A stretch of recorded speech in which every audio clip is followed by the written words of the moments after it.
حدیث نبوی جابر بن عبداللہ نے خبر دی کہ نبی صلی اللہ علیہ وآلہ وسلم نے فرمایا، مجھے 5 چیزیں ایسی دی گئی ہیں جو مجھ سے پہلے کسی کو نہیں دی گئی تھیں۔ 1 مہینے کی مسافت سے رعب کے ذریعے میری مدد کی گئی ہے، اور تمام زمین میرے لیے سجدے گاہ اور پاکی کے لائق بنائی گئی ہے۔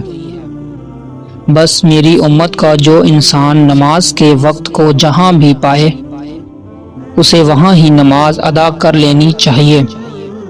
اور میرے لیے غنیمت کا مال حلال کیا گیا ہے، مجھ سے پہلے یہ کسی کے لیے بھی حلال نہ تھا، اور مجھے شفاعت عطا کی گئی، اور تمام انبیاء اپنی اپنی قوم کے لیے مبعوث ہوتے تھے، لیکن میں تمام انسانوں کے لیے عام طور پر نبی بنا کر بھیجا گیا ہوں۔ صحیح بخاری حدیث نمبر 335۔